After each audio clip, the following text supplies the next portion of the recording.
So let us start this chapter by looking at these two-dimensional plots for the hydrogen atom orbitals for this particular L equals 3, ML equals 0, plus minus 1, plus minus 2, and plus minus 3 set.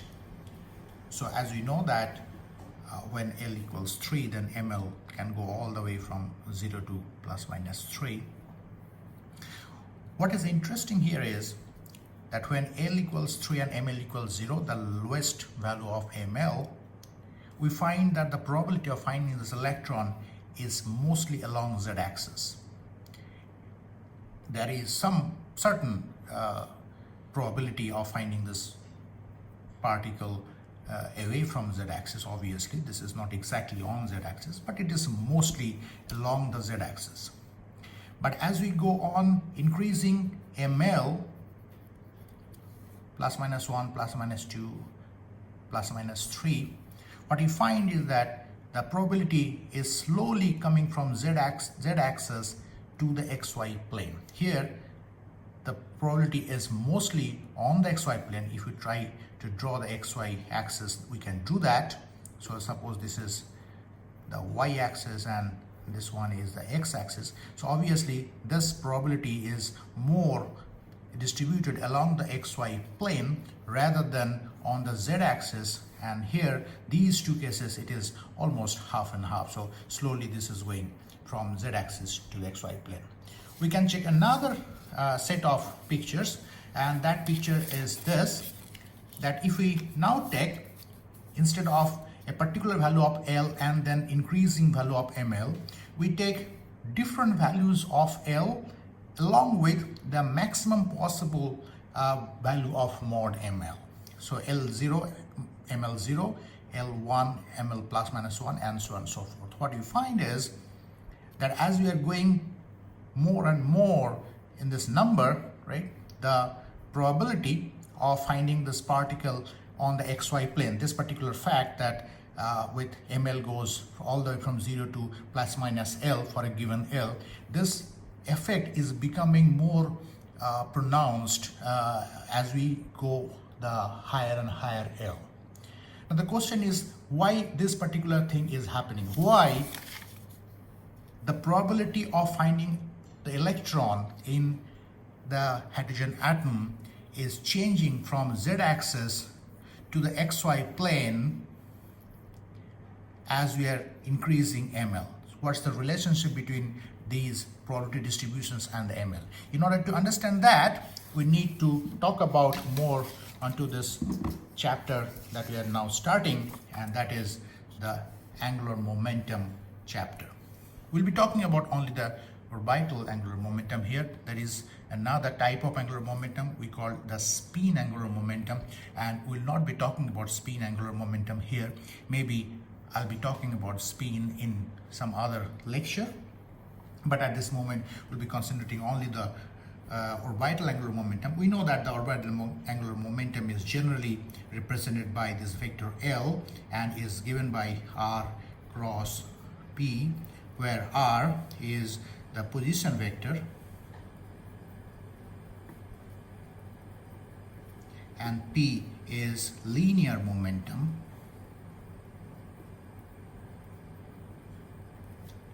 So if you have a circular motion, for example, then this is R, and if this is P, then R cross P is going to be a vector pointing upwards from the plane of paper, and that is going to be L. So this is how the angular momentum will point, and we can write down the components of this angular momentum. For example, if you can write Lx, just using the rule for vector cross products, Lx becomes y p z minus z p y, Ly becomes z p x minus x p z, and Lz becomes x p y minus y p x. So these are the three Cartesian components of angular momentum. We can also write down the components of angular momentum in spherical polar coordinates if we wish. So in spherical polar coordinate,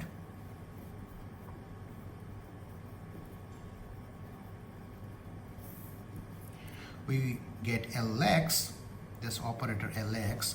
It is well, we can write down the operator form also if we wish. Then in that case, this Lx is going to be operator y, operator pz, operator z, operator py, and so on and so forth. We can write down this into operator form as well.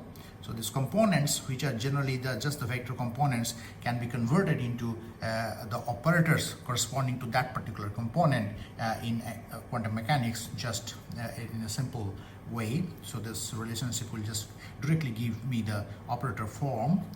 Similarly, for spherical polar coordinates, Lx is given by minus ih cross y del z. Okay, so it's not spherical polar coordinate. It's still I'm writing the I'm still writing the Cartesian coordinate. I'll come to the spherical coordinate shortly. So I'm still writing them in Cartesian coordinate, but this time I'm writing this pz not in this particular form, but rather I'm just expanding the pz as a minus ih cross del z. We know that the pz, px, and py are basically minus ih cross and this particular corresponding differential. So I'm just writing in that particular way. So this is still Cartesian coordinate, del z y, and then ly becomes minus ih cross z del x minus x del z, and then Lz is minus ih cross x del y minus y the del x. So these are the three coordinates, these three components of orbital angular momentum. And now if we try to write down in terms of spherical polar coordinates this time, then I'll be writing this Lx is going to be given by ih cross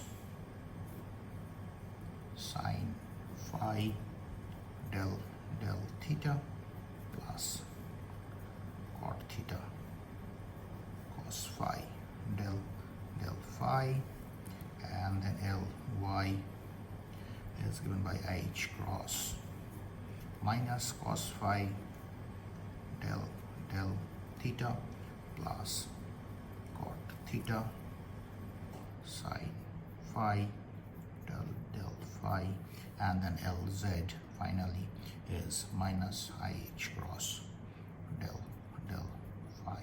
So you have a minus for the Lz, but you do not have minus for the Lx and Ly. So these are the spherical polar coordinates. Now the question is that how these two are related? Well, these are related with the relationship of x, y, and z with r, theta, and phi. I can give just one simple proof that this particular one, which is the simplest one, I'll not do these ones, which will take a longer time, but I'll just show that how one can interconvert between the spherical polar coordinates representation to the Cartesian co-representation.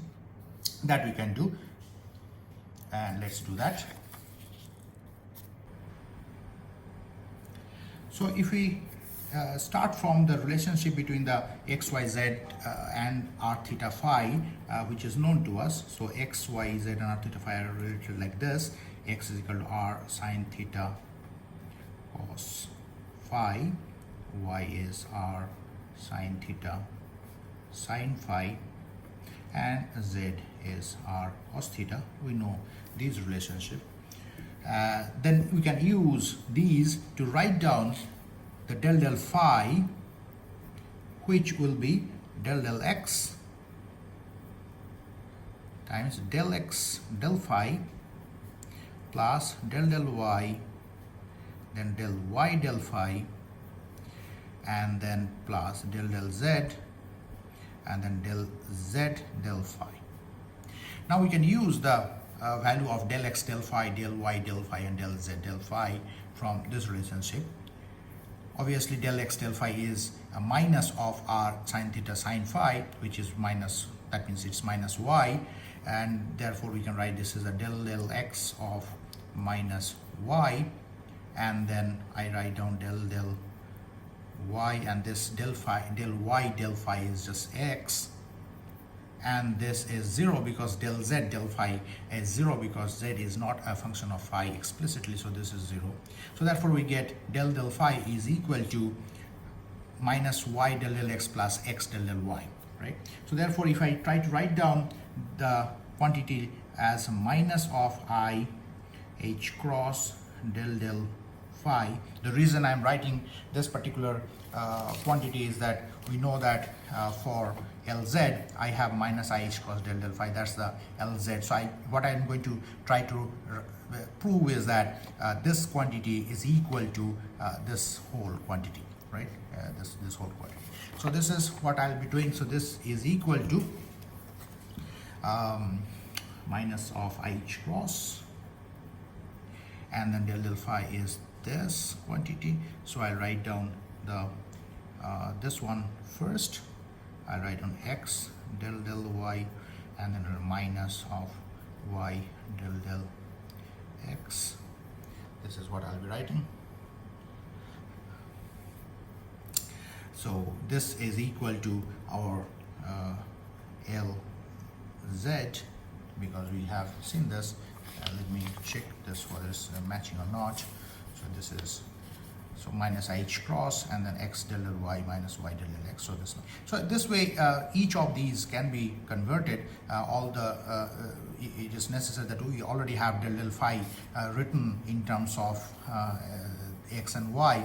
The del theta also has to be written the similar way using x and y, and then it has to be combined, and then the other ones can also be proved. I'm not doing it. It is simple algebraic manipulations. If you wish, you can do it.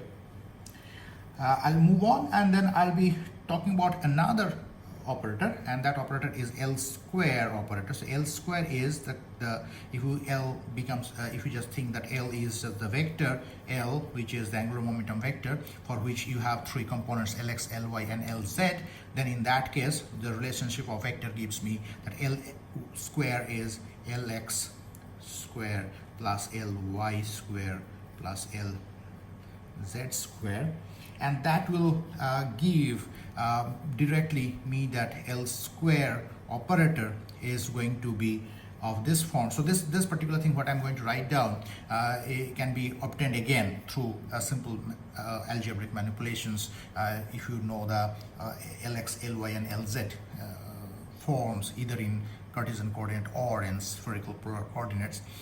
You just have to square them and then add them, then it will come. Also, I have deduced the form of L square in the chapter of rigid rotator. There also we have got the form of L square in completely different way. So this L square is given by minus of h cross square 1 over sine theta del theta sine theta del theta plus 1 over sine square theta del 2 del phi 2. So this is the form of the L square operator, and then Lz operator is minus just IH cross del phi. Now what we'll do is that we have these two operators, and we'll try to find out the expectation value of these two operators. So expectation values of L square and Lz for an electron, which is electron is in a hydrogen atom, for an electron in the psi n l ml r theta phi state. So what we'll do is that now we'll try to find out that if an electron inside a hydrogen atom is in this particular any particular state given by these three quantum numbers n, l, and ml, then what Lz and what L square we get from them. So this is the next thing that we're doing. Let's do that. It's not very laborious math. It's a simple math. So let's start from the Lz first. So the expectation value of Lz is going to be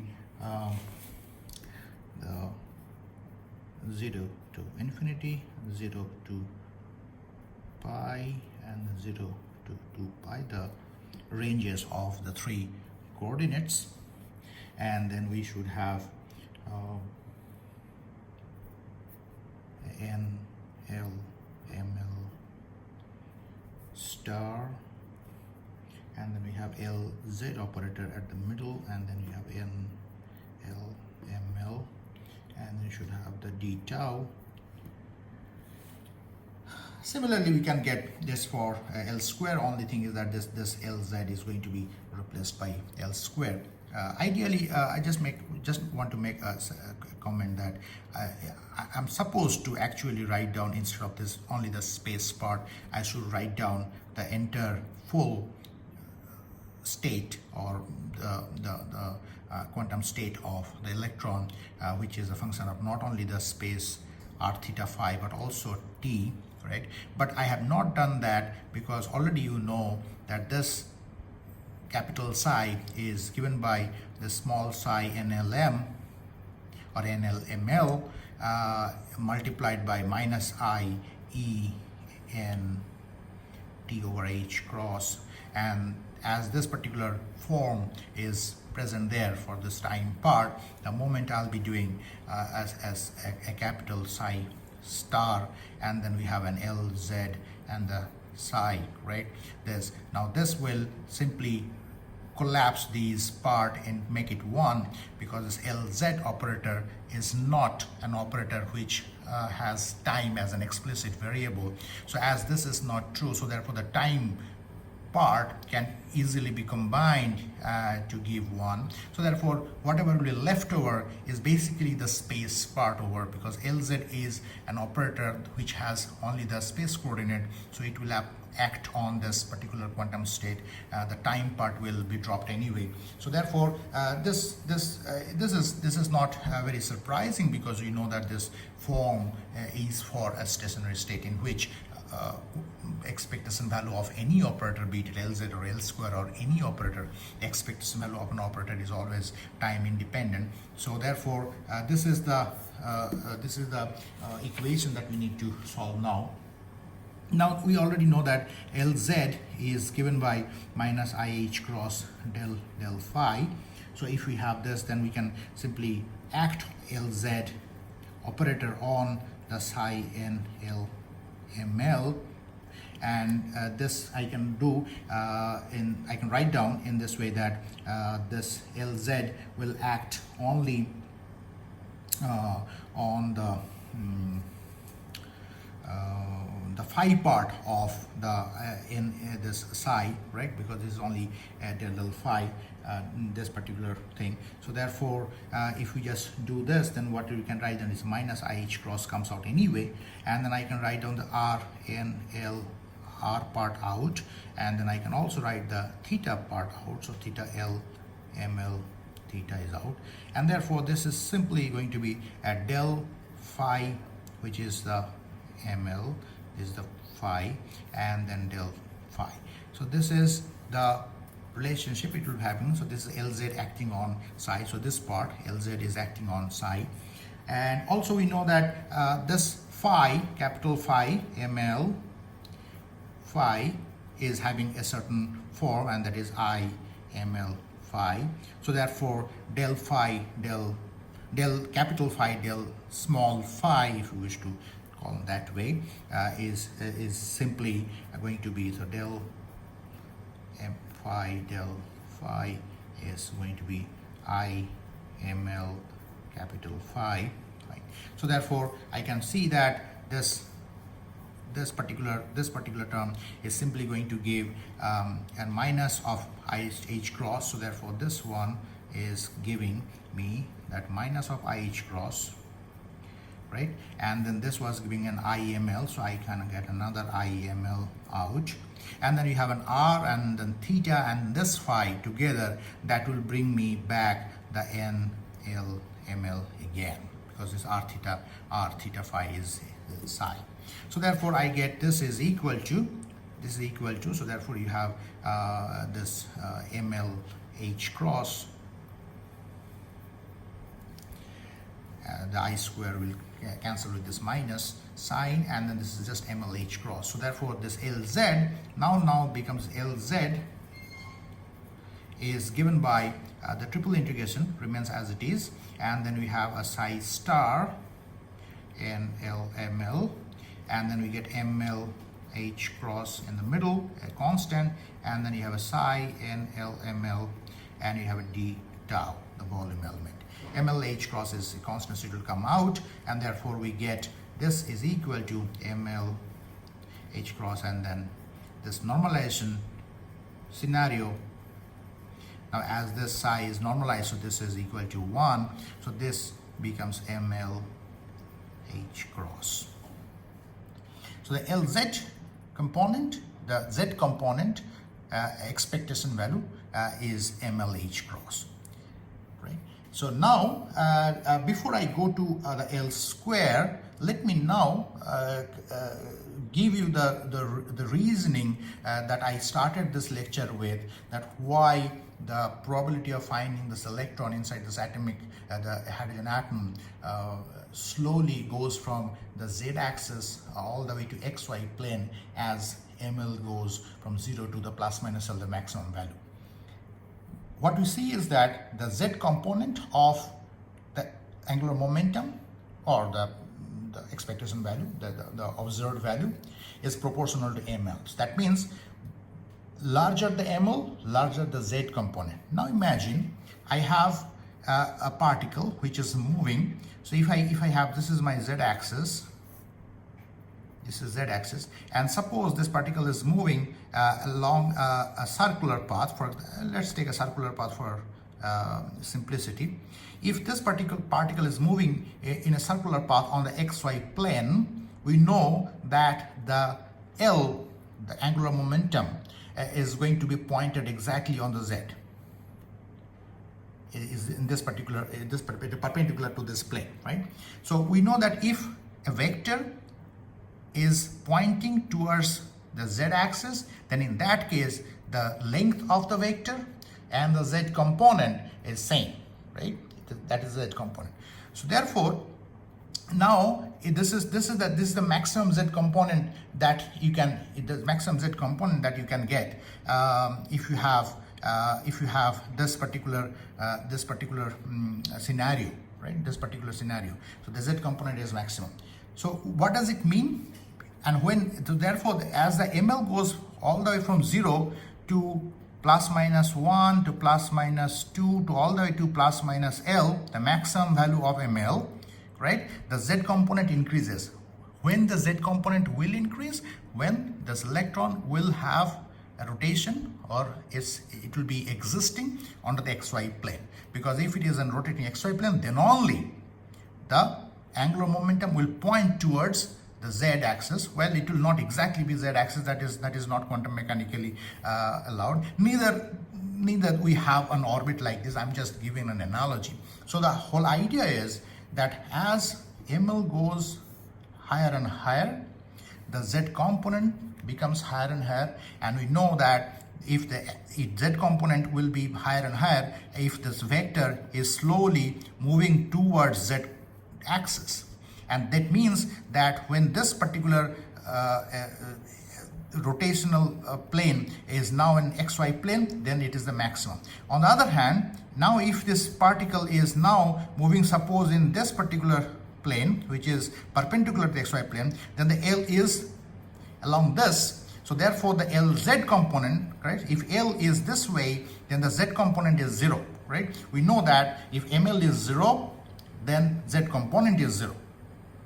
Z component 0 means this L is pointing perpendicular to the z-axis. It simply means that the particle is now moving in this particular direction. What does it mean? It means the probability of finding the particle along the z-axis is more here when ml is 0, and it's slowly, this particle is slowly going into xy plane as this L is moving slowly to z, and this z component is increasing. That is the reason you get that particular scenario. Let me show you once again now. So therefore, if you have ml equals 0, right, this probability is more here. ml 0 means the z component is 0.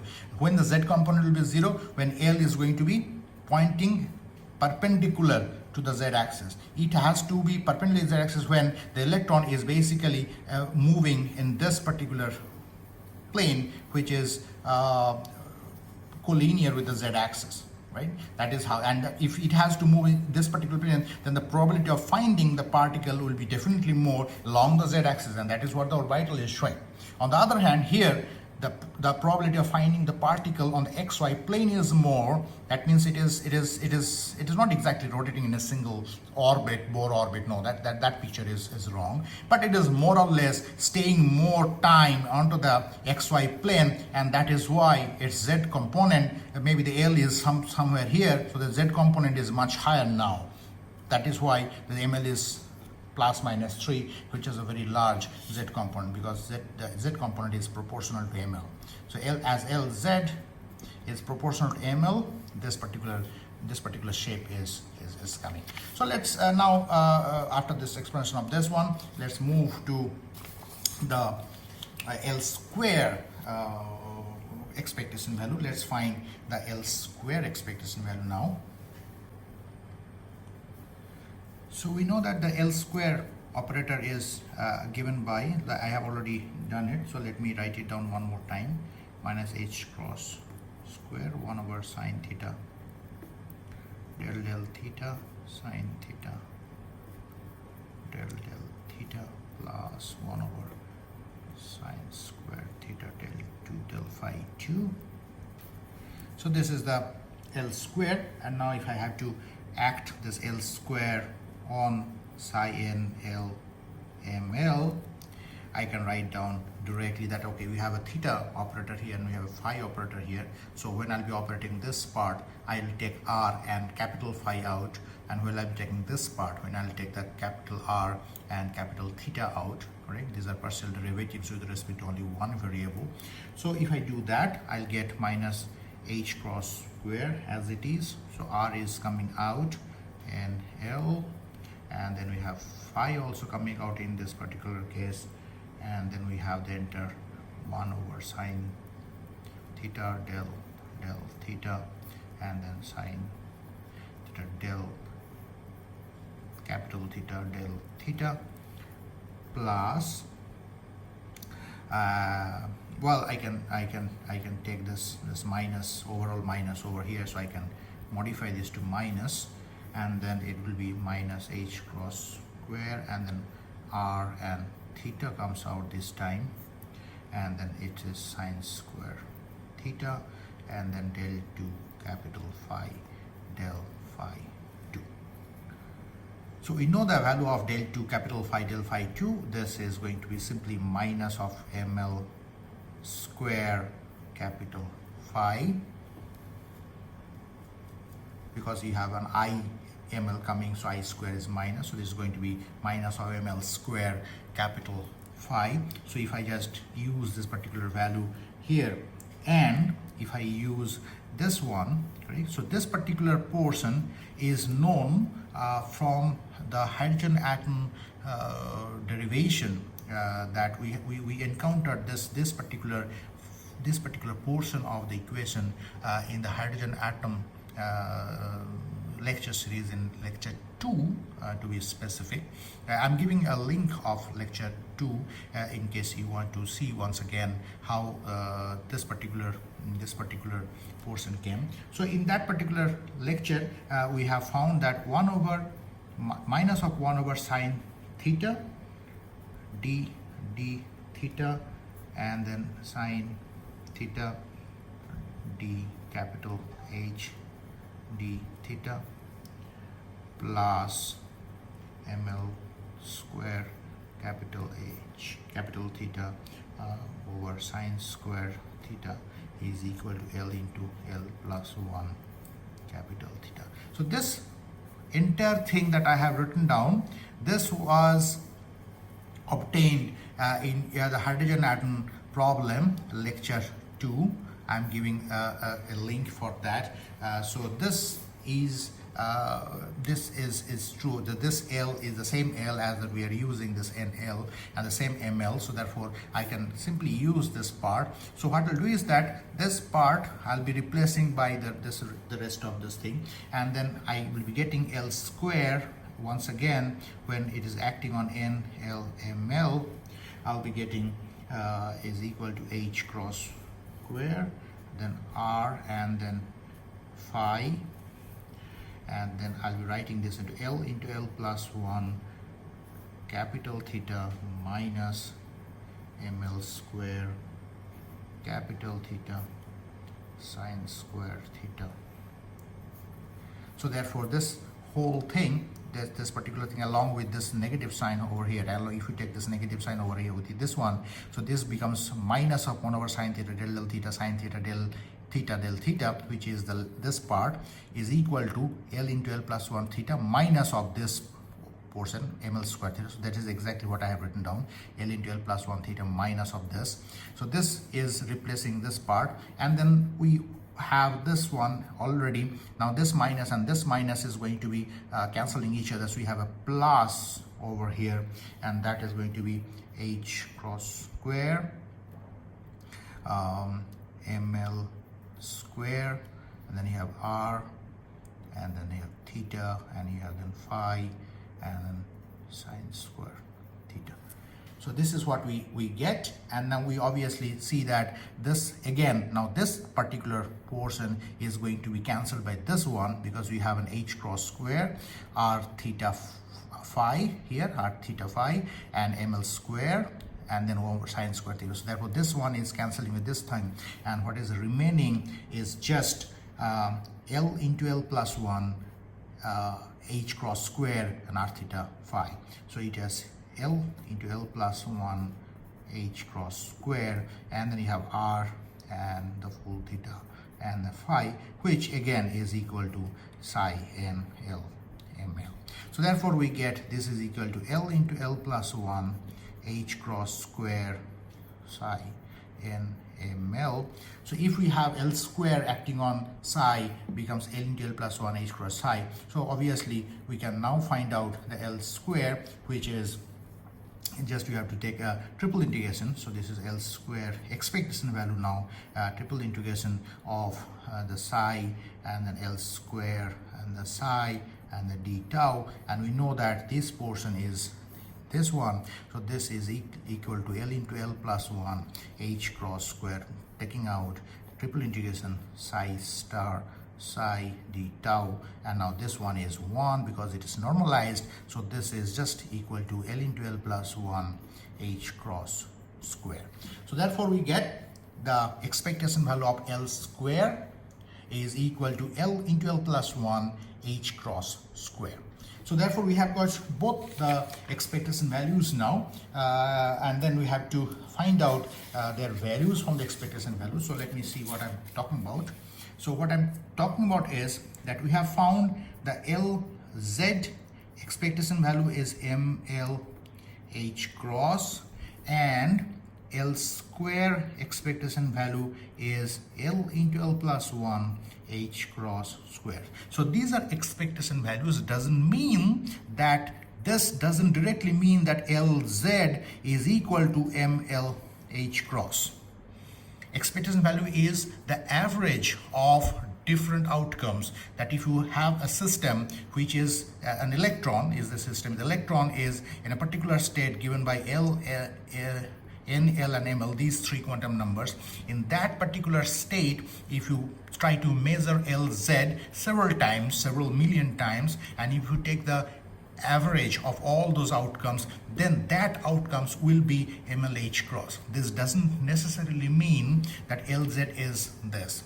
Similarly for L square. Now the question is that how can we check that whether this expectation value is really equal to the value or not? If the LZ is equal to this value, then in that case, no matter how many times you measure, you'll always get MLH cross, and therefore the average is also going to be MLH cross. So therefore the value and the average are going to be the same. In that case, the expectation value also going to be MLH cross. So how to check that? For checking that, we need to get the variance. So variance for a particular quantity is given something like, so a mean of the quantity, square of it, minus mean of square of that quantity. So this is the variance. If this is equal to 0, in that case what we find is that that means the variance is 0, the standard deviation is 0. It simply means that if you keep measuring this particular quantity, then it is giving you exactly the same value every time. If that particular value is fluctuating about the mean, then you should get a non-zero variance or a non-zero standard deviation. So let me try to find out in our situation. It is just going to be LZ square, and that definitely is ML square H cross square. Now what is the expectation value of LZ square? That is easy to find. LZ square is nothing but applying LZ twice on psi. So if I apply this once, you will get 1 MLH cross and then the psi, and then if you have applied one more time, it is going to be square and then psi will come out, correct? So therefore if you now take the expectation value, the expectation value is just going to be ML square H cross square. So therefore we get that LZ expectation value square, the mean square, and the mean of the square both are same. So therefore the variance is 0. So let's check whether the L square is also not the same or not, and it is actually going to be the same, because you have just found out that what is going to be the effect of L square, right? So let me bring that particular thing again here. So L square, right? So L square one time gives me this one. So L square two times will give me just the square of this, right? So if just the square of this, then what happens that we again get the same thing, that L square expectation value square, right? This particular thing is L into L plus 1 H cross square whole square.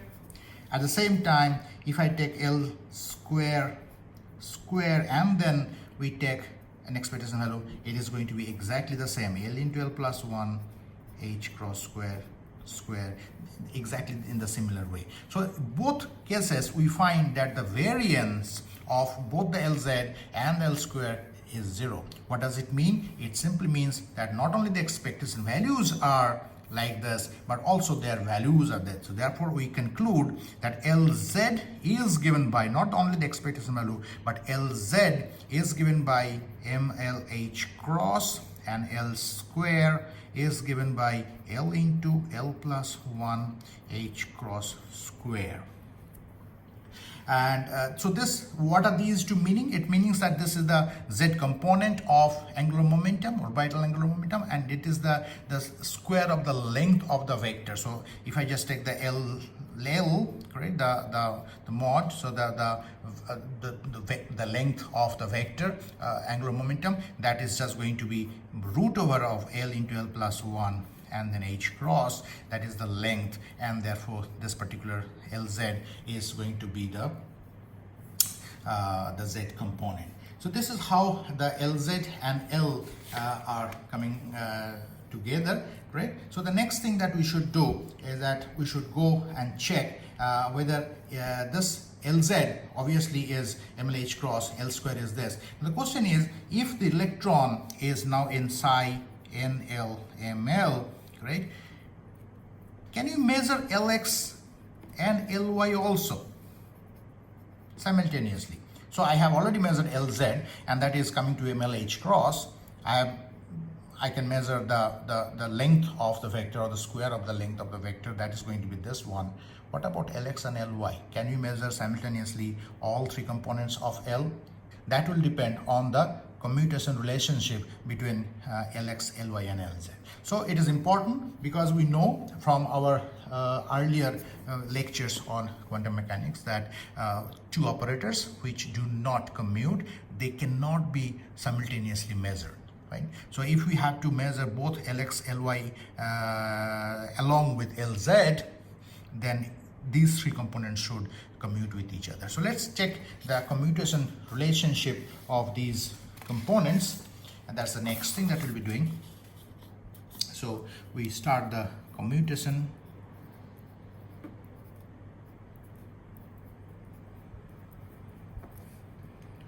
relations.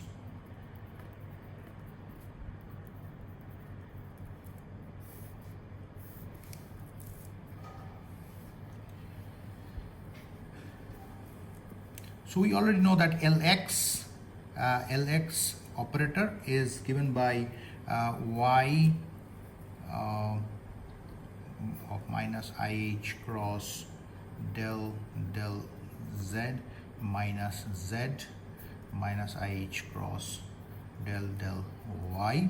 So this is the py and this is the pz. And well, this is also an y operator. That way, if we want to say this in y operator and z operators, right? So I'll be using the shorthand that I'll be writing this as the y, capital Y, and then I'll be writing this as the pz operator minus capital Z, and then I'll be writing the py operator. So therefore Lx operator is going to be ypz minus zpy. It's just the handwriting I'll be using. Also I can write down the Ly and Lz component. So Ly becomes zpx minus xpz, and Lz becomes xpy minus ypx. So these are the different angular moment operators, and now let's try to find out what is the commutation relationship between. First thing that we'll try to find out the commutation relation between x and px. X and px. So how will you do it? So in order to do this, all I have to do is that I have to simply apply this on some state, general state psi, and then it will become minus of IH cross x, and then del psi del x plus IH cross del x of x xi. So this is just going to be, if you just plug in the values of x and px, and so this is just going to be minus of IH cross. This remains as it is, x del psi del x, but this will split into two. So this is going to be IH cross, right? One time this, if I take x out, then it will be x del psi del x, and next time I'll be doing plus IH cross, and then I'll be taking psi. So del x is 1. So this is going to be, now this is cancelling with this one. So ultimately this is just going to be IH cross psi. So therefore I get this whole thing. Well, it is not IH cross exactly IH cross psi, but it is going to be IH cross this is an operator. So it is going to be, I should write it down as IH cross and some identity operator and then psi, because this is an operator after all. So therefore we find out that x px psi is IH cross identity operator, and so I can write it down then. X and px is IH cross. Often we do not explicitly write down this identity operator. We simply write down this x px is IH cross. It is understood that the operator is there because if the left hand side is an operator, the right hand side cannot be a scalar. It has to be operator as well. So this identity operator will be there. But For brevity, sometimes we drop it, and we might drop it here as well later on. And if I now try to do it with a y, because of the y with px, if we just do this, then we can quickly check that, well, let me act it on psi. Let's quickly check that it is going to be 0, like IH cross, and then you have a y del psi del x plus IH cross del x on y psi. Now the question is that earlier we had this particular situation which was split into two, because del x was 1, but in this case del x is 0, right? So if we have that, then the whole thing is just going to be simply 0. We can check that because the del x is 0. Y doesn't depend on x. They're orthogonal components, x and y. So therefore this is 0. So in general, I can write down that in general, I find that in general, if you take Ri, and if you take some Pj, so Ri means that x, R1 is x, R2 is y, and R3 is z. If I take that, the position operator, and then you have the momentum operator of Px, Py, Pz, right? So this particular thing now. Okay, let me write it down. So R1 operator means it is the x operator, R2 is y operator, and R3 is z operator, right? So this is equal to IH cross identity operator into delta Ij. So when I is equal to j, then we have IH cross identity operator. When I is not equal to j, this is 0. Also, we can easily show using the same methods that Rj is equal to 0, and also we know that Pi and Pj is also going to be 0. So different components of momentum and different components of positions, they commute with each other. That's not a problem.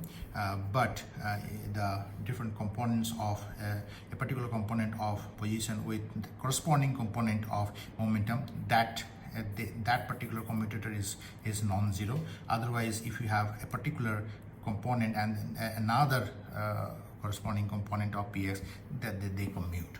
So therefore we have this particular situation, and now if we just go use them a little bit, then we get the following. Using the relationship, the commutator relationship that we have just derived between the different position operator components and different momentum components, their operators, we can now calculate finally the commutator between Lx and Ly, whether these two components of angular momentum they commute or not. So as per the definition that we have derived previously, Lx and Ly can be written in this particular way. Lx is ypz minus zpy, and y is zpx minus xpz. And then I can now, this whole thing can be split into 4 terms according to the relationship or the commutators. And this is, I am determining A, B, and C, and D. And I'll be simply showing that each of them can be solved in this particular way. So A is this one, which further we can split by using the relationship of commutators, that is ypz, and that, so basically this is the product of 2 operators here, and then it's a commutator again of product of 2 different operators here, and this can be represented in this particular way. Now the question is that what are these commutators value that we have? Well, we know that the pz and z is going to be minus h cross identity, because we have previously done let me show. So we have done here, we have done x and px is ih cross. So obviously if I flip this now, if I do px and x, This is just going to be minus of IH cross, that is no brainer, right? So this particular commutator is just a minus of H cross. So therefore, if you have your position operator first and then the momentum operator first and then the position operator, then minus sign is getting picked up. So that is exactly what is happening over here. So we have an PZZ, that is minus H cross, minus IH cross, and then this is going to be Y and PX. The Y is coming from here, PX is coming from here. And then, well, PZ and PX, the two components of momentum, they commute. Y and Z, two components of position, they commute. Y and PX, two different orthogonal components, Y here and PX here, so therefore they commute. So therefore, the only one which is non-zero here is this one, right? They do not commute. So therefore, we have a minus IH cross Y PX over here. Similarly, if I just try to calculate the B and C, they will be zero. Everything will be zero. All these commutators, the four commutators you will be getting, all of them is going to be zero. Again, the D will give IH cross X PY. So if you now combine this LX LY as equal to this minus this, we get this one, and then we know that LZ is given by X PY minus Y PX. So therefore, this is LZ. So therefore, we get the commutator of LX and LY is equal to IH cross LZ. What does it mean? It means that LX and LY, they do not commute. This commutator is not equal to zero. It is giving another the LZ component. So therefore, these components are not there. So similarly, we also can see that LY and LZ, this will be giving me IH cross LX, and LZ and LX will give IH cross LY. So it simply means that all these three components, they do not commute with each other.